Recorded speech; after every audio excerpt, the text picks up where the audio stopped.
Yes, we back, people. We giving you two in one night. You know what I'm saying? Because we love y'all. We haven't potted in a little bit, so we trying to get the content out. You know, we appreciate y'all rocking with us too. So y'all just watched our last video. That was a reaction to Jeezy's "Still Snowing" album. Um, that we fuck with heavy. And this episode we're gonna do another reaction to I'm gonna let you take it away, Mace, because I'm not too familiar with this. You're the one that put me onto this. So what we about to get into? So pretty much, so what we're about to get into is this new series that's come out on X, formerly known as Twitter, and basically what it Call it is. Twitter, man. Call it Twitter. Just call it Nah, Twitter. bro, it's actually X, bro. Nah, yo, we gotta move on with the times, bro. That was years ago. Nah, That was years bro. ago. Niggas That still was call it Twitter, I mean, Twitter, X, whatever floats your boat. You know what I'm saying? man. But this is a series where pretty much I believe that I'm not too sure about who runs the page, but I do know the series, but I know that across all sports they're gonna be talking to all time greats, basically getting their Mount Rushmore of their sport. So this one that we're about to get into right now is the guests are gonna be the great Tom Brady and the great Peyton Manning as well. So they're gonna be giving out their Mount Rushmore of receivers as well. So we're about to get into it, get their opinion, get their insight on the game. Um, this is gonna be dropping every single Tuesday. So me and Tavon, we're gonna do our best to give y'all a reaction to basically every single one. It's just not gonna be football. It's gonna be football, basketball, baseball, whatever other sports. You never know. They might just have tennis on there. We might educate ourselves in tennis, soccer. It doesn't matter. You know, we these are the things that we want to be reacting to, the things that we want to be learning about, and we want to stay up to what's current and what's going on right now and in the moment. So, we're gonna get into it. Word, word. So yeah, I have it up right now. Let me see something. And also too, let's shout out to Mount Rushmore to Rushmore on X because it's not often that you could get these two right here at the bottom on the same screen. You know what I'm saying? Word. So just shout out to them to Rushmore on X because they're gonna be giving us some great content. You know what I'm saying? Like this is amazing content. The fact that we could talk to that we could listen to these all time greats, get their insight, and not just be listening to, talking heads and things like that.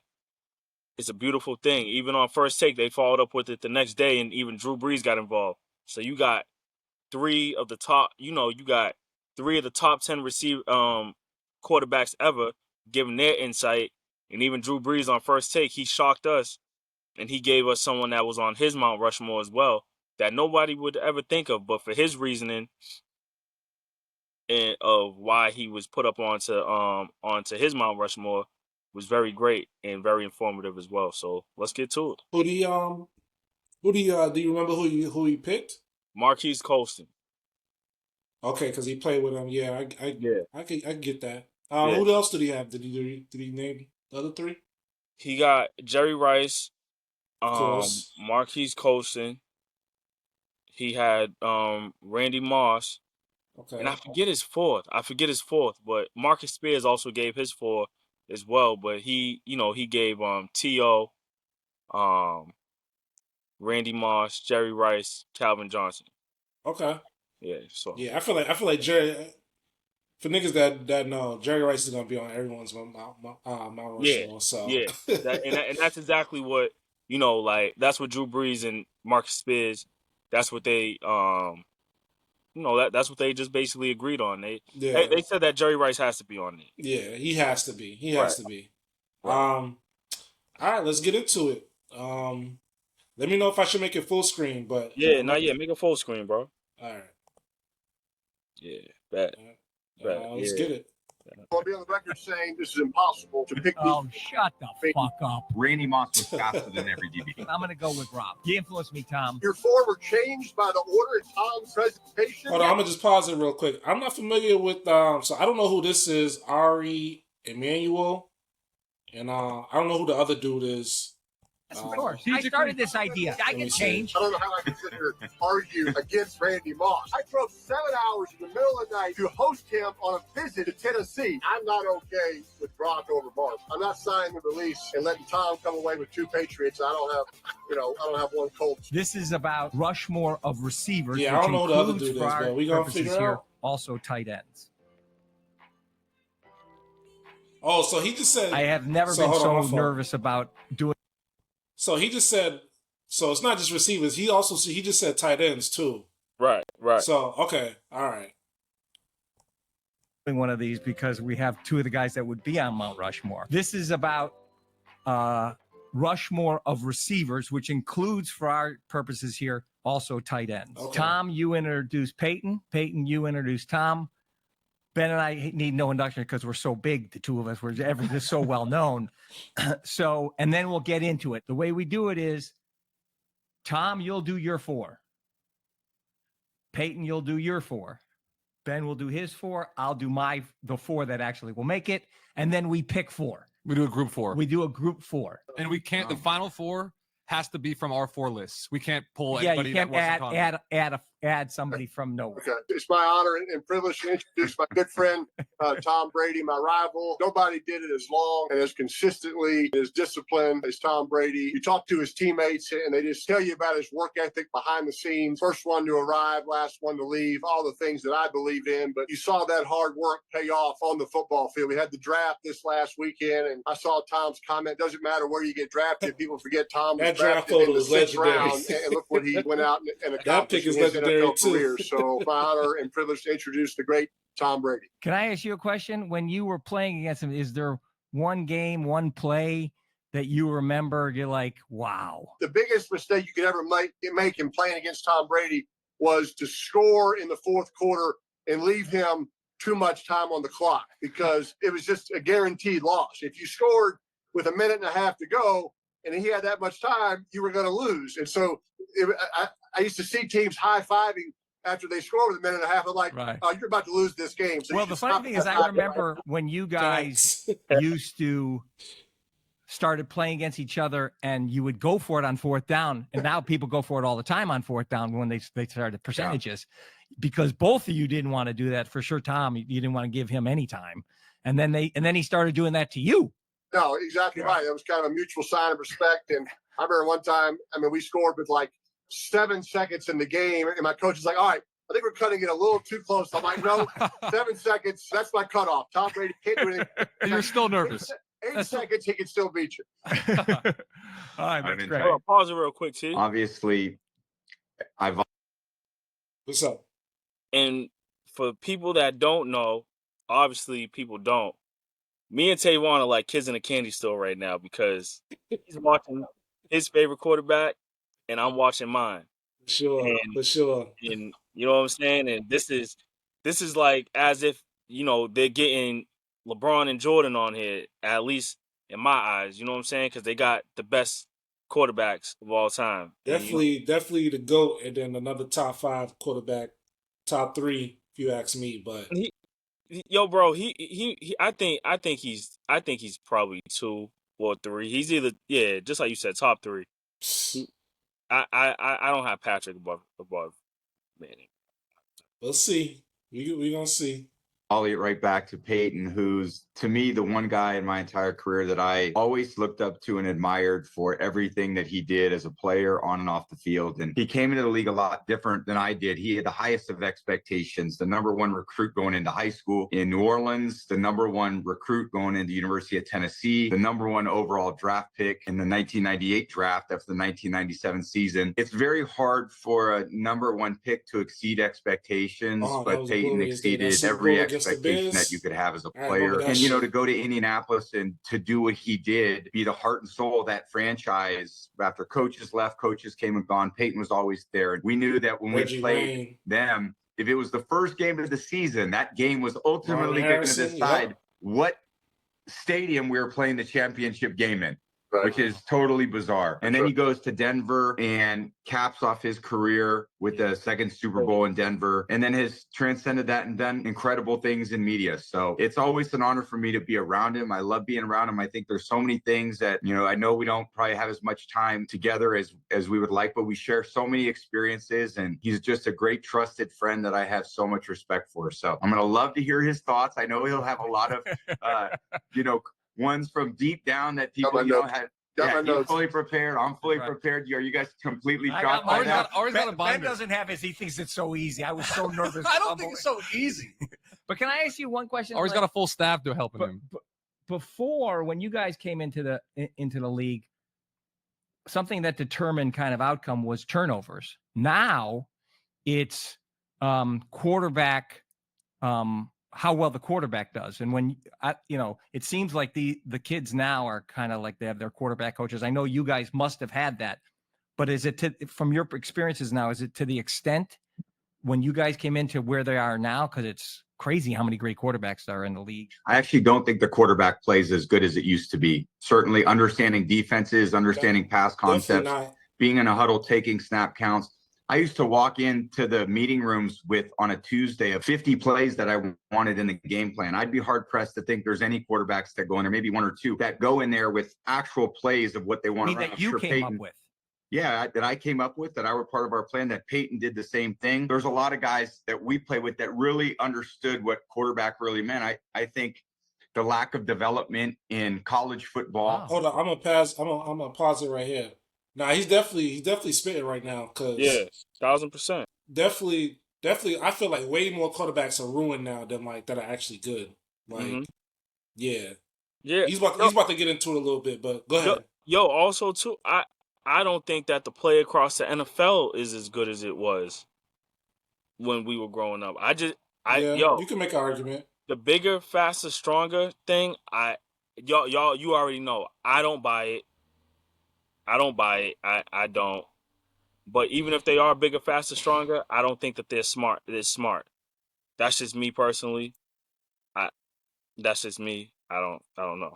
But I mean, there's some truth to that, but I mean, you definitely can't deny the fact that certain positions are a lot are played at a higher skill level now. But I think he's gonna get into it. He's gonna talk about the quarterbacks for sure. But let's continue. I don't think there are college programs anymore. I think there's just college teams, and I think the NFL is getting less and less developed players. Is that because of NIL? Well, yeah. I mean, I think jumping from team to team, the portal, the portal stuff. I don't think you're learning a lot of really tangible values that are going to sustain themselves over time. So the only reason why I performed the way I did over a long period of time was resilience, competitiveness. I took on every challenge. I failed a lot. I didn't have my parents there to save me. I overcame a lot of those things. Right. I gained a lot of self-confidence from overcoming them. And it's a very different era right now, even since the 2011 collective bargaining agreement, where the players, didn't have much time in the facility in the off season. The two-a-days got taken away. And some of those are for good reason. I'm sure there was important reasons why those things were done, but sometimes the pendulum swings too far one direction. So before we go too far down the line, I thought we were playing chess, and I think a lot of the guys now are playing checkers. Do you think that's the same for every position? You think every position's kind of struggled in development? You think that's true, Peyton? Tom played 4 years in Michigan. He had the same head coach, same offensive coordinator, came out of that program, and then, obviously because of his consistent play, played in the same system for basically his entire career in New England. He had 3 different coordinators, Charlie Weiss, Josh McDaniels, O'Brien, but it was the same system, right? But he earned that respect, and he earned that consistency and continuity. That's how you develop. And it's just tough when I feel for NFL quarterbacks, Ari, that get drafted and they have 6 different coordinators in 6 years. That's hard to develop. And now that's happening in college. I mean, you saw the guys that got drafted this year. A lot of them went to 3 different colleges. Right. It's hard to really develop. I played for the same coordinator at Tennessee, David Cutler. Did you move that coordinator in the pros to Denver, the same? Yeah, I mean, I was very lucky. I had 14 years of the same coordinator in Indianapolis. And when I came to Denver, the Broncos took my Colts playbook and said, hey, circle all the plays you want to run. We'll run all those, and we'll add some plays, and we'll work together. but they basically did it, based around what may be comfortable. And Tampa did the same thing with Tom, or at least they, finally kind of got to that point. They went on to win that Super Bowl in that first year, and that just makes good common sense. And so David Cutcliffe, my coordinator and quarterbacks coach for 4 years in Tennessee, and kind of remained my coach throughout my career, kind of my consultant. So, like Tom said, it's definitely changed. It's one thing to draft them, and then you got to develop. Right. And more important to me is develop. And we had, I think, the most overrated weekend in the NFL calendar, the NFL draft, because 95% of these guys won't make meaningful contributions in their first year. Most of these guys are going to meaningful contributions in 2026 season. So I think this is all about where you're drafted. And to me, what do you do on day 2? When you wake up and you go, okay, this is what my routine is for the day. How am I going to prepare myself as I continue to get stronger, as I learn a playbook, and as I develop a winning competitive attitude every single day, because all those choices matter for everybody on a daily basis. Well, what's the difference in development now compared to when you guys came into the league? We used to, the offseason program would start around mid-March when I first started. We had a week-long quarterback school, which was quarterbacks, centers, offensive coordinator, quarterback coach, head coach. We'd meet for 8 hours a day, 40 hours in 1 week, understanding all the defenses, all the offensive pass protections, all the run plays, all the checks, 40 hours in 1 week. That would lead into a 12 or 13 week off-season program, 15 off-season practices. You would start training camp in late July. The first 2 weeks of training camp were 2-a-days. So there was a lot more time on task. If you want to be a great agent, you got an agent. If you want to be a great quarterback. Hold on, I'm going to pause it. Yo, this nigga just said 8 hours of fucking prepping like that shit. And this nigga played for 20 years, bro. A real work day. God damn. Bro, a real work day. And he didn't just say him. He said him, the center. Right.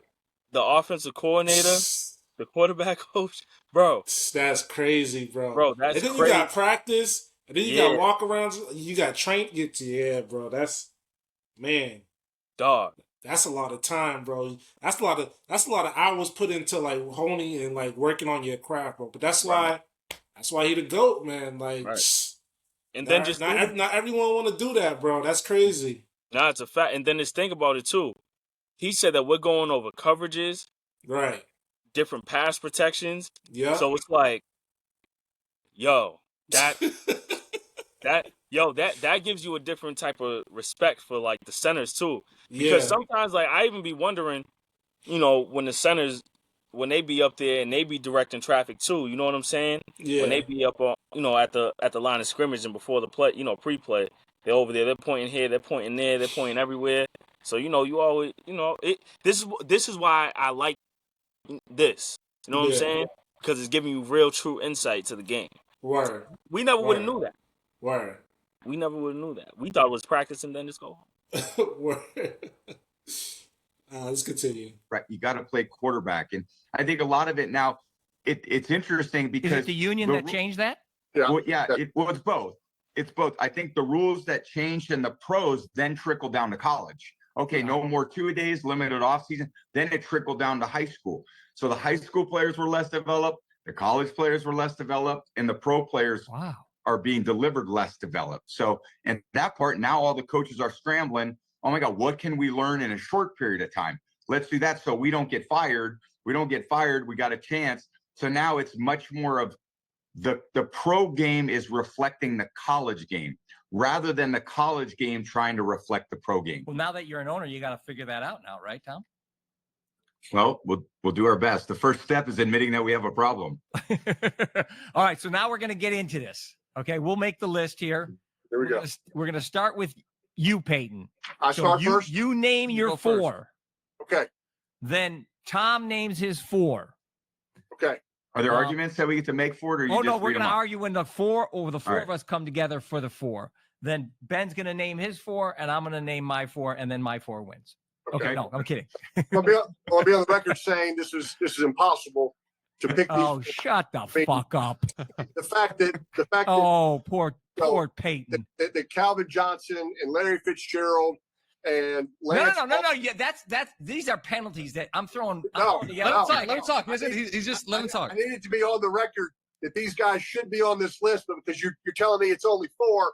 That, Have you seen Mount Rushmore? There's only 4 dudes. It's a crime that Larry Fitzgerald, Calvin Johnson, Reggie Wayne. Okay, Don you know, Hudson, you can Lance get Allworth brownie aren't points on from the those list. dudes later. Here we go. Brownie points Okay. later. All right, let's hear it, Peyton. I mean, I thought I could have a little time since you just spent 20 minutes of our Zoom talking about the state of quarterbacks, which has nothing to do with the Mount Rushmore receiver.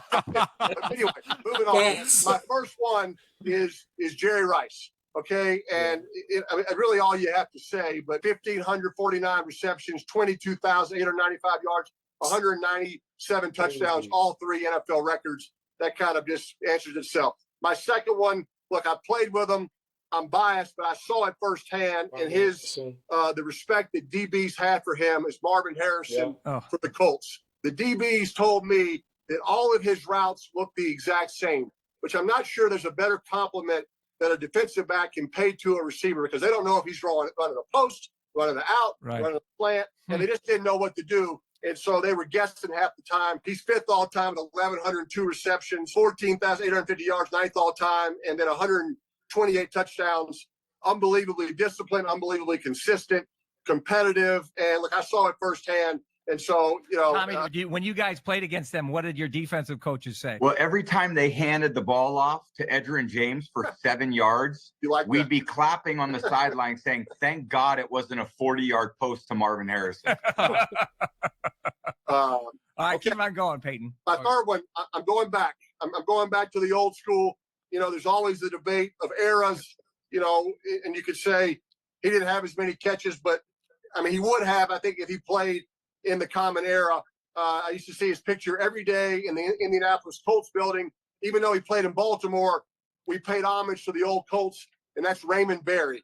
Okay, for the Colts, he and Johnny Unitas basically invented the timing passing. His attention to detail on his craft, on his route running, all his old notebooks. Man, 2 of these are not on my list, but keep on going. Okay, which means so much to me. All of his notebooks were in the building, and to see, I mean, Tom, you would have loved this, to see his attention to detail on his routes and how many extra routes he ran after practice. The time of his retirement, his 630 catches and 9,275 yards are both NFL records at the time of his retirement. But what he and Unitas did, I think Raymond Berry made Jerry Rice the receiver he is today. Like I said, he invented precision route running, and you can be more than just this great athlete. You can actually be a master of your craft. So I'm going Raymond Berry there. The fourth. Who was his coach? Do you remember? He and Unitas played for Shula, played for Eubank there with the Colts. He had a couple of coaches, but let's just say for all practical purposes, Johnny Unitas was his coach. He called the plays, and when the game was on the line, he was looking to Berry. They had one of the greatest games of the 1958 championship game against the Giants, and Berry was at his best. My fourth, because you added tight ends, and this is just tough. You know why I added tight ends? Ben calls me up or texts me. He says, so this is going to be easy with wide receivers. I said no way. I thought we were all going to have the same 4 for if it was just receivers. We're definitely not. Hard to leave, Calvin Johnson, Larry Fitzgerald, Reggie Wayne with a teammate, Demaryius Thomas. But just because you added the tight ends, and I just, I feel like Tom's going to name a tight end. And so I feel like I'm going to name a tight end.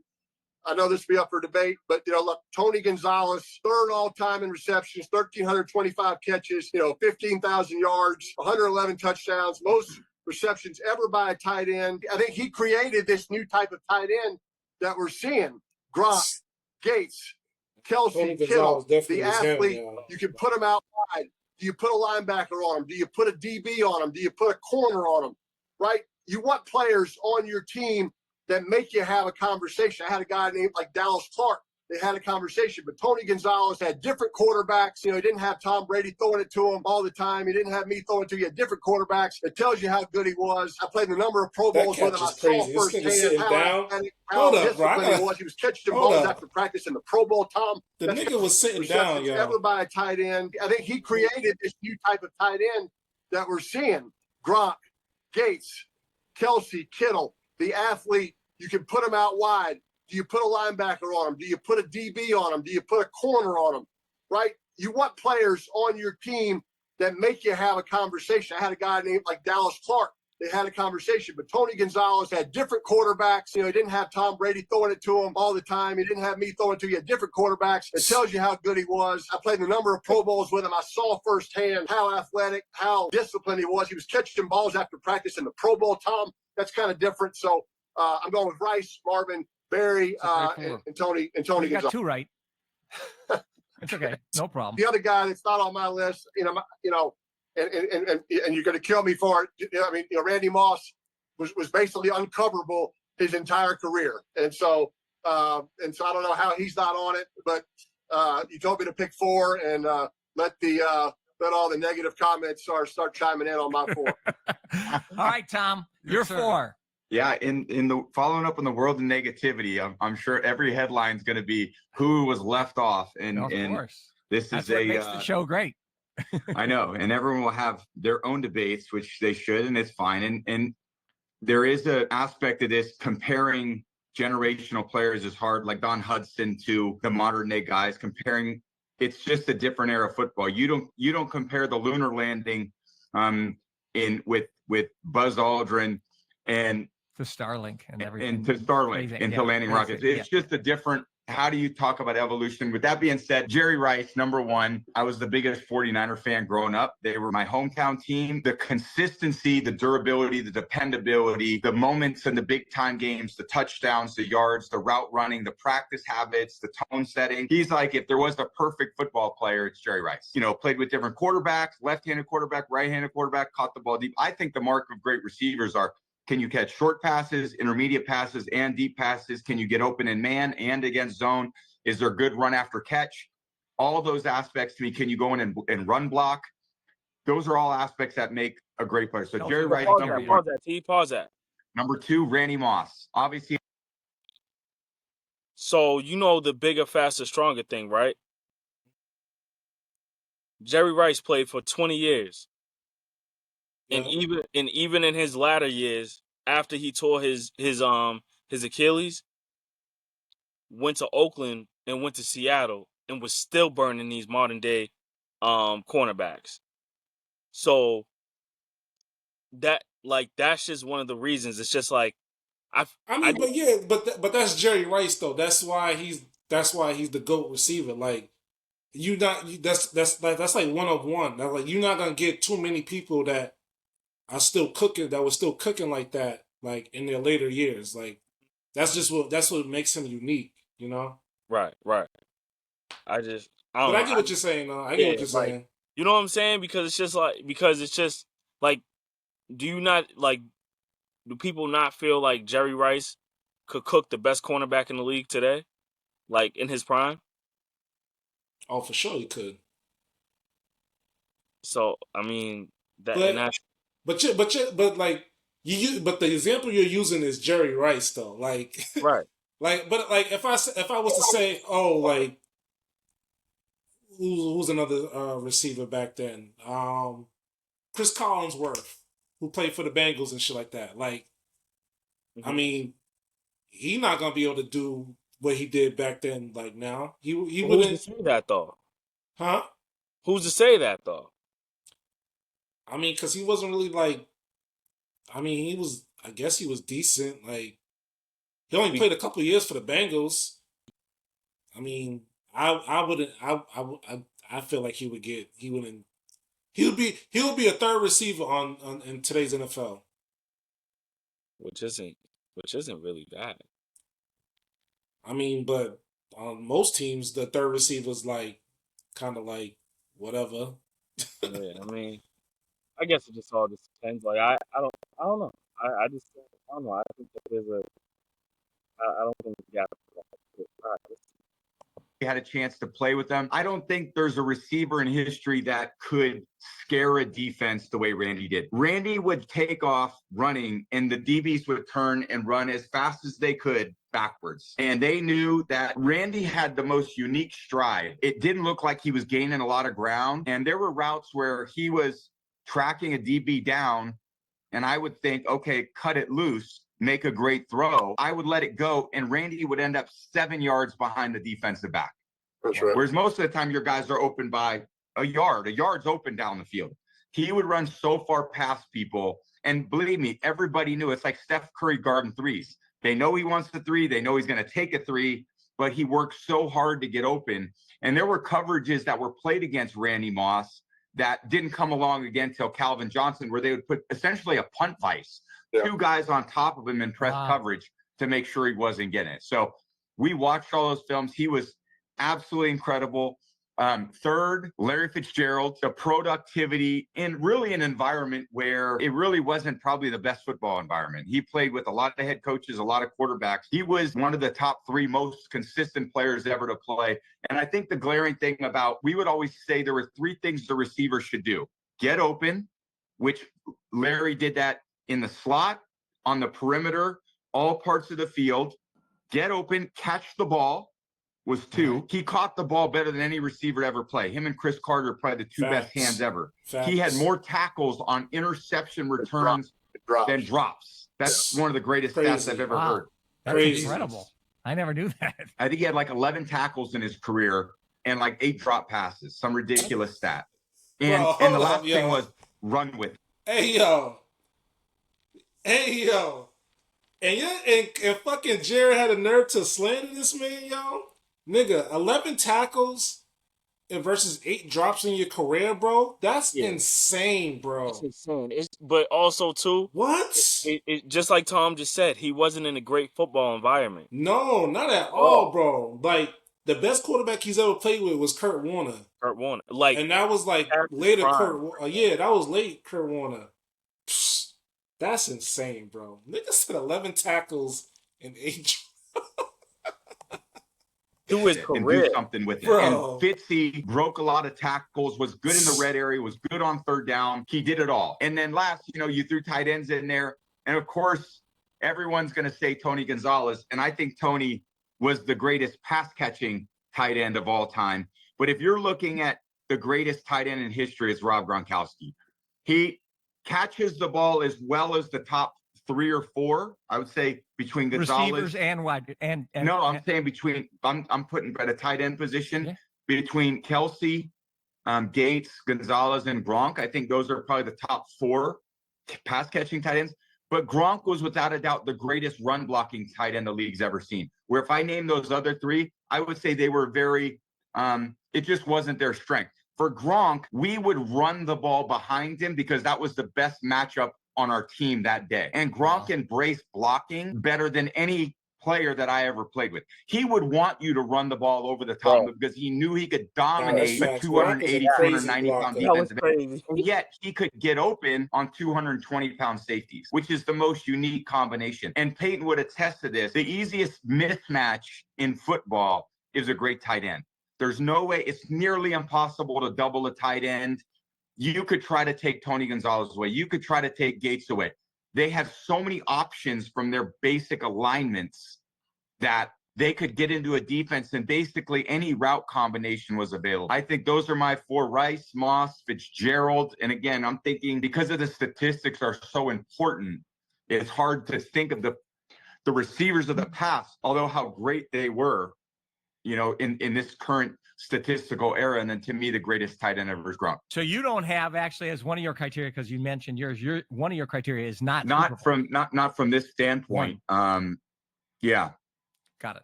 That's a question I had too, is like, because I think you can't have the quarterback conversation without rings, but the wide receiver conversation may be different. Just so Larry is, Larry's watching this for sure. 39 career tackles, 29 career drop passes. Wow. That's an incredible stat. Fitzy, I did my homework, man. So, insane. Don't hate. Is Ashley over there giving you the stats next to you? Okay, who else is over there? Exactly. He's getting his sheet from people on the outside. All got stats. Yeah, I got my sheet. All got stats. All right, hit it, Ben. I mean, Jerry Rice, obviously, I think at this point, we just got to call him the stone. I mean, a crazy Jerry Rice statistic is that I think, 22,500 yards or something. And I think Fitz is next up with like 7,000 yards less. That's how dominant Jerry was. Randy, For me, he was the receiver. I grew up watching Randy Moss on the Vikings, and then with I you, hate him Tom. on the Vikings. I'm a Bear fan. Well, yeah, he was the incredible. Bears had much bigger problems, honestly. Yeah, trust me. I mean, defense has changed. I watched defenses change with Randy Moss for exactly the reasons Tom was saying. He just got past everybody. I feel like cover twos just started to get deeper and deeper. Not as consistent as Jerry, but maybe the most dialed and born to play wide receiver that I've ever, Yeah, I mean, cover two athlete. used to be the answer when you had a great receiver. And Tony Dungy played against him all those years in Tampa. And cover two is what Moss wanted. Now I can run inside and run a post on the safety, right, Tom? It's like, that's his dream. So that did not work. Yeah. Your mouth was watering when they. There was a great feeling, and whenever your receiver is faster than the defensive back, and you'd be surprised because in the NFL there are no slow defensive backs. If you're a slow defensive back, you're not playing in the NFL. Every defensive back is fast, and it's very rare when you're in it. And I would say even Marvin wasn't faster than all the DBs. Rice wasn't faster than all the DBs. Fitzgerald wasn't faster than all the DBs. Welker wasn't faster than all the DBs. Randy Moss was faster than every DB. The benefit of throwing that is when guys are running stride for stride downfield, my view was the higher and farther I throw it, the more opportunity Randy has to build his speed and gain more openness, distance from the defensive back, the higher and farther I threw the ball. When your receiver is slower than the defensive back, the faster you can get that ball up and down. Let's say your guy's open by 2 yards behind him. You want to get that ball in your receiver's hands quickly. And that was the unbelievable part about Randy. When Randy would, as Peyton said, run inside and run up on those safeties, I would try to literally throw the ball as far as I could. In one offseason, I worked on my throwing distance to improve for 4 months just to throw the ball 7 yards further than I had previously, because that 7 yards was going to give Randy more opportunities to catch downfield balls. Randy would say, Tommy, just throw it to the back pylon. No one can get there faster than I can get there. And I'm like, dude, that's 70 yards away. I can't throw it that far. But I would try. TO for me. I love this, doing this show with Ari, because we're the civilians. You guys are the pros. And so we are seeing it from a couch. You guys are seeing it from the field. It's a totally different experience, obviously. I don't know what goes on behind the scenes with TO, but to me, watching him growing up, just undeniable. I think maybe third most touchdowns, third most receptions. I mean, yards after the catch. I mean, then he's such a powerful runner. You catch him on those shallow crosses, right? You see Young. I can see Young those shallow cross to him, and he turns into a running back. I mean, he's running over linebackers and safeties. And then Antonio Gates for me. Just, I felt like unstoppable. For me, it was Gronk or Gates. And I felt like Gates, even more so than Gronk, was unstoppable in the red zone. He scored and scored and scored again. I mean, Philip Rivers is an incredible quarterback. He had a great system there. But if Gates was one-on-one, they used to tell Rivers, whatever the play is, whatever the read is, abort everything, throw it to Gates. Right? Abort mission. That's a good philosophy. All right, so Jerry Rice, I had Tony Gonzalez, and then I had Don Hudson. Even though it was a different era, 6% catch rate, 15 receptions, 3 TDs. For me, one of the criteria was championships, 3 championships. And then I have a problem. So I have...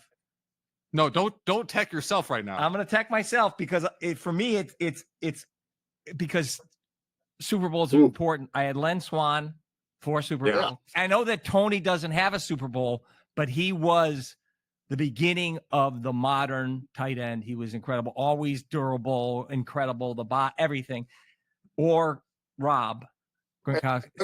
Swan, he was the reason that they won those 4 Super Bowls. I mean, he was big play Lynn. I mean, the levitating landing at high point from Bradshaw. I mean, he was awesome in those games. And every picture is about him making that one catch. But I'm going to go with Rob. Yeah. You influenced me, Tom, just based on the running. Wait a minute. So your decision, your 4 were changed by the order in Tom's presentation, even though he took. Yes, of course. Yes, I started this idea. I can change. His presentation. That Peyton, Ari strategically sits last. I sit last. He strategically choose sits last. Yes, of course. Is that how it works in negotiations? This is my game. You go last. Okay. No, there's no negotiation here. Zero negotiation. Okay, so now we have to pick 4. I'm assuming. Yeah. Jerry's gotta be one. Jerry's in. No question. All right, we got 2 for Randy. Peyton almost had Randy, but I think it sounded like Randy was kind of your 5th slot there, Peyton. I'm not going to sit here. I don't know how I can sit here and argue that against Randy Moss. I mean, I I know. That's Would you have liked him on your team? I drove 7 hours in the middle of the night from my girlfriend's apartment, now wife, to host him on a visit to Tennessee. That's how much I wanted Randy Moss to come to Tennessee. I knew this guy was special. He didn't come. He went to Florida State, Notre Dame, Marshall, right, Tom? That was kind of the order. But look, he was special coming out. Kind of like Tom said, all eyes were on him. I mean, it's not like he snuck up on anybody in the NFL. He was double covered from the start, and he answered the I bell. wonder how did the Vikings get him? Where'd he go? 17 in that NFL draft. Just hard to explain why he fell at the time. Yeah. No, we were hoping he would fall all the way through the first round. We had the first pick of the second round. We were gonna get him, and Vikings screwed that up. So that would have been nuts. Yeah, I can't argue against Moss. I mean, he was so good. He played with Chris Carter for years, and who's one of the greats of his own. And still, we talk about Randy like that. That's All right, so we're gonna put. Are we gonna put Randy on it? Rice and Moss to start. Okay.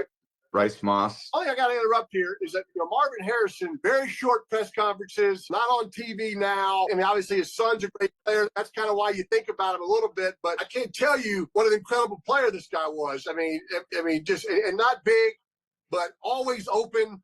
And I mean, if you watch this guy practice, it was like a pleasure. And then Reggie Wayne watches how he practices, and he practices just as hard. And he sets this culture. So I think the interesting thought about this too is when I thought about it, like I love Marvin, what he did in terms of, as Paige said, his route running, how he stemmed his routes, the fluidity of his routes. There was an incredible aspect to his game. And he's not a big guy. When you go to Marvin, he's like very slender build. He's not that tall. He's not 4'2", 40, but because of his details, that's how he was so exceptional. I would say the challenge is you had Reggie on the other side at times, which maybe helped Marvin a little bit. I don't ever think Larry got a lot of help from a lot of guys. Jerry Rice, it was so productive regardless.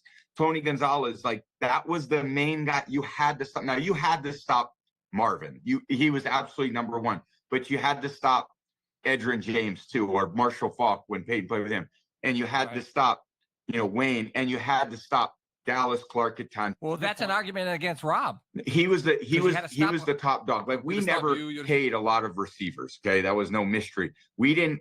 We and to be clear, Tom Moss and Gronk never crossed over, right? Bro, he basically said Belichick. We all know Belichick was a cheap motherfucker. One year for 4 games. You was gonna say something? Say. Bill was Mr. Krabs when it comes to that payroll, nigga. Yo, facts, cheap. El Cheapo. Yeah, 4 games. Make that note. Yeah. The interesting part is the top tight end doesn't get paid as much as the top receiver. Right now, the top receiver is getting $40 million a year. The top tight ends may be getting half of that. The way that our team was structured, we never wanted to invest heavily in wide receiver. We rather had a group of receivers, and then we would try to formulate plays rather than create like a one-on-one matchup. So if it was a correlation to basketball, you'd want a really great moving offense where all 5 guys could make it if they played man versus let's just set plays up for Steph Curry. When we needed a play, though, we put Gronk as the single receiver, and we put all 3 receivers on one side of the field, and Gronk was by himself. And if they chose to be one-on-one with Gronk, he got the ball. If they chose to double Gronk, I would throw it to the 3-man side. So he became our perimeter receiver when we needed it, but it was really for a value pick. Peyton, are you okay with Gronk as number 3? I'm not okay with Gronk over Marvin. But that's like I said. I mean, Tom and I are going to sit here. I have this dentist appointment coming up, which I can't wait to get to. But I mean, Tom and I. It's like me drilling you right now. Tom and I will be here. Nigga. Oh, yeah. A for your guy. Moss to me, I don't always see Moss as a Patriot. I see Moss as a Viking.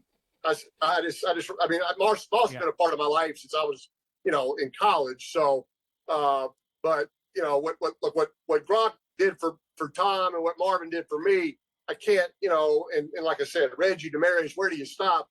It's hard to be just a total homer here. But let's leave Gronk and Marvin for a second. What about Peyton, I got a question. Yep. You remember how great Darrelle Revis was? Yep. Do you remember anybody ever getting open on Darrelle Revis? Hardly ever. Hardly ever. Do you think Jerry Rice would have got open on Darrelle Revis? I think Jerry would tell you he would get open on. The point is like, there are very few guys that could get open on someone. Rob Gronkowski could get open on Darrelle Revis, on the best corner of all time, when Ocho Cinco couldn't, when T.O. couldn't, when other guys couldn't. Gronk. Hold on, I'm gonna pause it. That's kind of like unfair though. Gronk is like 270. Darrelle Revis is only a corner. Like, of course he would get open. Like, I don't know.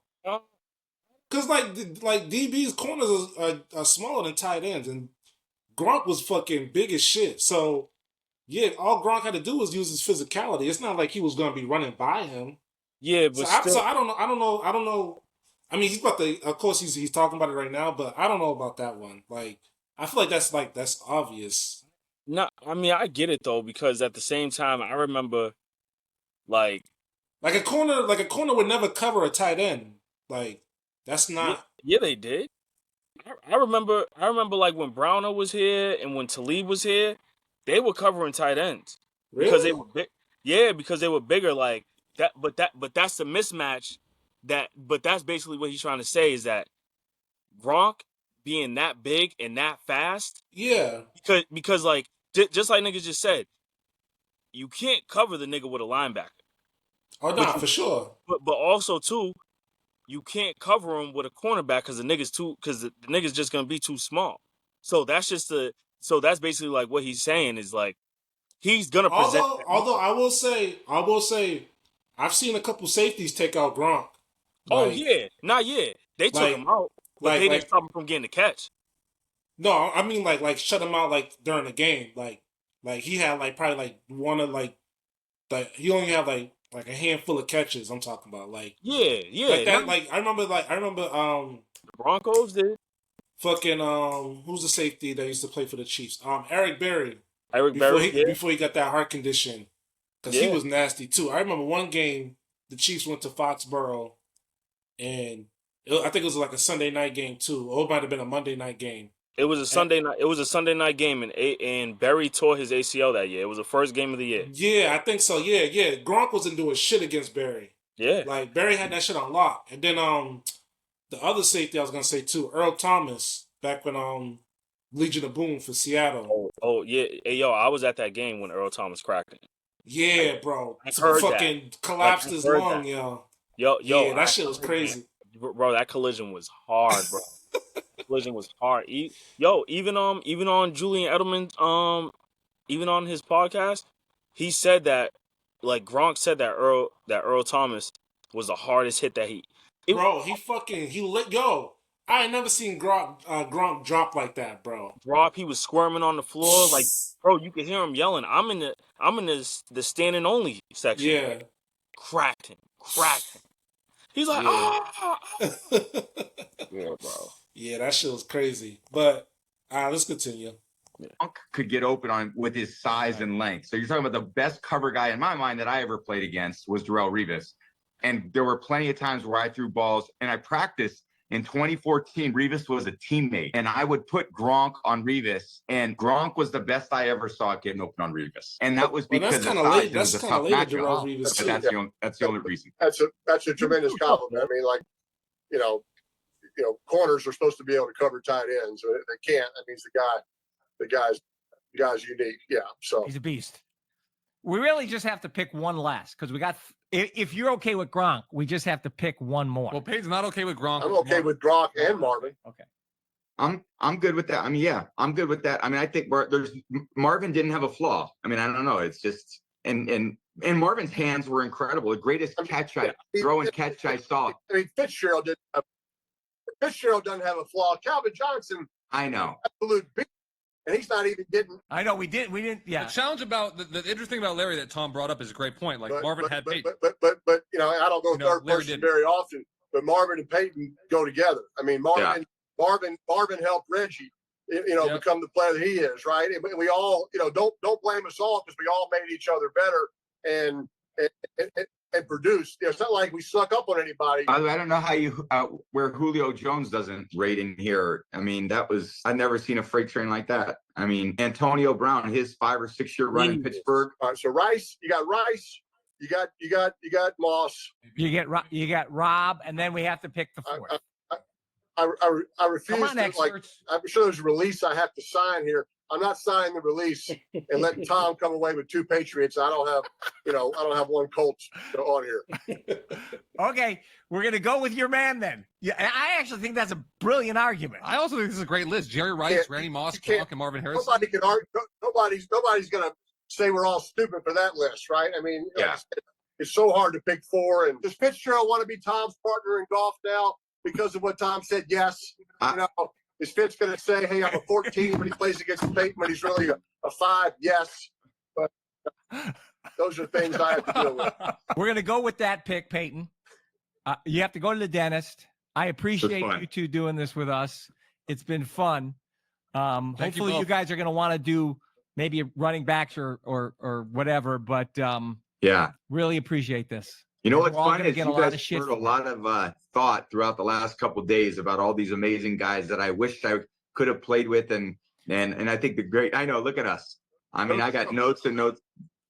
But the funny thing is, you guys mentioned stuff that I don't think the general population realizes. 1, how they played against the D-back. 2, the route running and kind of the precision to it, even though he wasn't tall enough, wasn't fast. All those things. The really interesting part is the general public. Football is a very complicated game, and it's very tactical.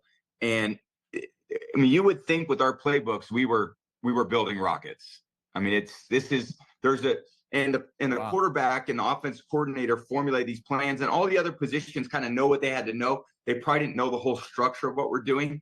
This is an orchestra, and it's a finely tuned orchestra when done really well.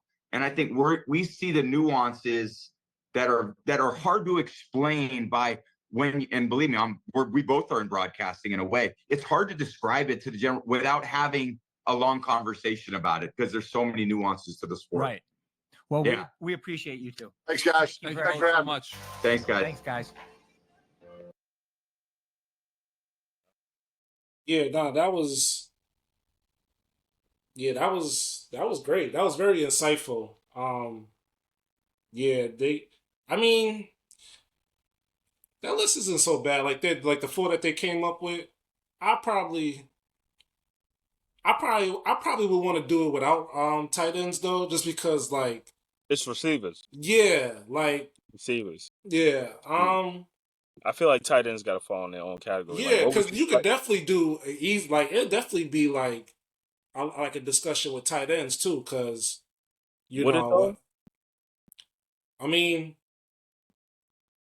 Gronk, obviously, Gonzalez, obviously, Travis Kelce, and then like if you want to debate, Shannon Sharp, Antonio Gates, Dallas Clark, Jason Witten, like you could go different avenues with that. So I mean, but I feel that's true too, because I feel like I mean, not for nothing, someone else that would have been in this conversation if he wasn't trying to gangbang would be Aaron Hernandez too. Yeah, for sure.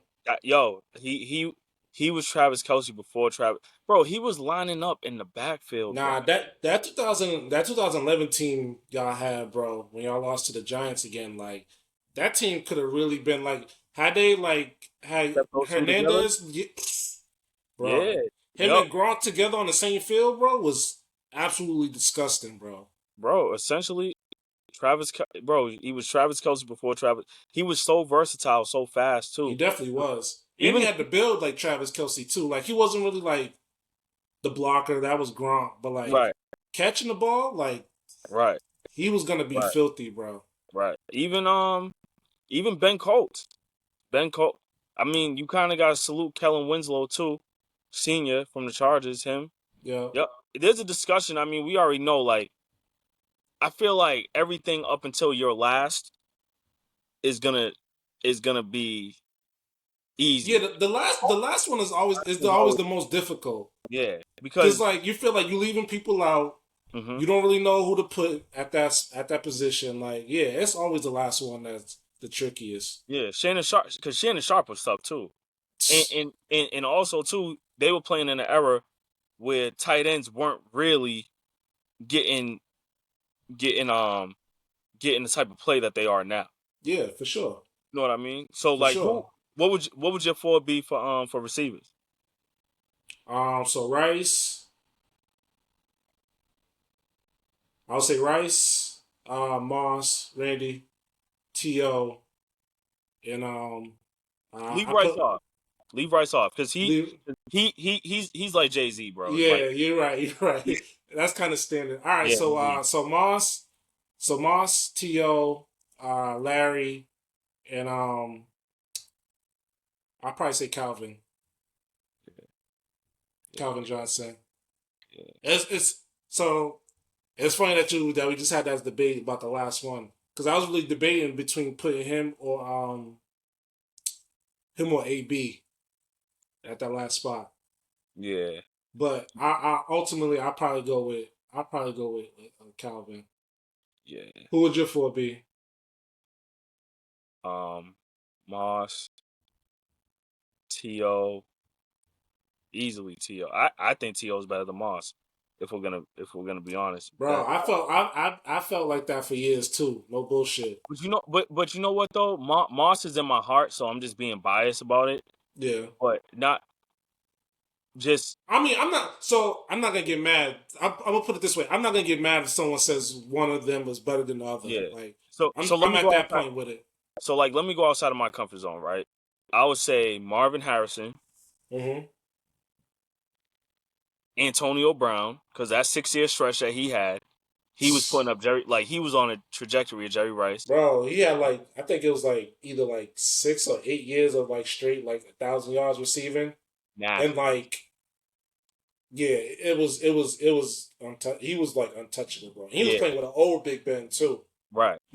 And I really didn't watch him close until he came to New England. Bro, he started off as a punt returner. Like, he started off on special teams too. Right. And So, because I used to watch him but really paying attention to him, and he only played that one game with New England. oh, you talking about against Miami? Bro, when I Yeah. really zeroed in on him and seen his burst off the line, I was like, Nah, Antonio Brown was whoa. fucking filthy, bro. He Yeah, was so filthy. him, Megatron, and Larry. Okay. But Megatron and Marvin Harrison are hard. It's hard. Tough. It's tough with Megatron, because like he retired kind of early. Like, Mm-hmm. he still had so many great years left. Like, Right. for sure. But like, Right. what he did in that time period is like playing with Matthew Stafford, like in Mm-hmm. Detroit, bro. When he basically was like what Tom was saying, like he was basically like carrying like the whole show on like the offensive side of the ball. Mm-hmm.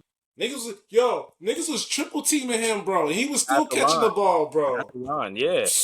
And the thing about it too is Crazy. even my brother always would tell me my brother's not high on Randy Moss. I know you was telling me that. He's not, because my brother, he feels like you as a wide receiver, you got to do more than just route run. Like, Just you one got to round, go up yeah. there, you got to block and all that. But he felt like Megatron didn't have no type of flaw at all. You know what I'm saying? I mean, some you depending on what generation you're asking, yo, they'll probably take like a Julio Jones, or like my brother. I know he could probably pick like 5 wide receivers before he even thinks about Moss, and he probably won't pick Moss until we get to like 9. Let me ask. They're different views and opinions for sure. But Let me yeah. ask. Let me ask him. I'm about to FaceTime him. But yeah, let me see. Let me see if he's gonna give his opinion.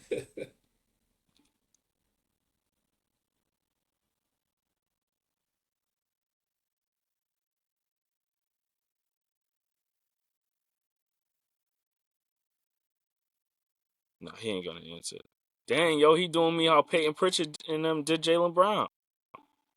Filth, y'all. Yeah, it's a dub for the Red Sox, by the way. Yeah. No. It's looking scary. Yeah. Not yet. But Down 4, top of the 7th. Yeah, it might be a dub, but they weren't even great supposed to even season. be here, bro. Yeah, They great weren't. season. Next year we'll be better. We'll be better for sure. Nah, fact. Um, Facts. That was a great episode, though. Another one. yeah, for sure. Yeah, people, like I said, we did 2 in one night for y'all. So, you know, we doing this for y'all for sure. Like I always, like, comment, subscribe. Let us know what we should react to next. Like May said too, I just found out about this Rushmore series, so we're definitely gonna be doing a lot more reaction to these type of videos for sure. Because that was a dope episode. Let's see what position they do next. Shit, Yeah. I think the dude said running back, so that would be a good like list to debate and stuff too. But yeah, you got anything else to add, Mace? Nah, that's it, bro. That was a great EP. You know what That I'm was saying? it. That's it. All right. Again, people, this is another episode. I Just Got Something to Say podcast. Until next time, we'll see y'all later. Deuces.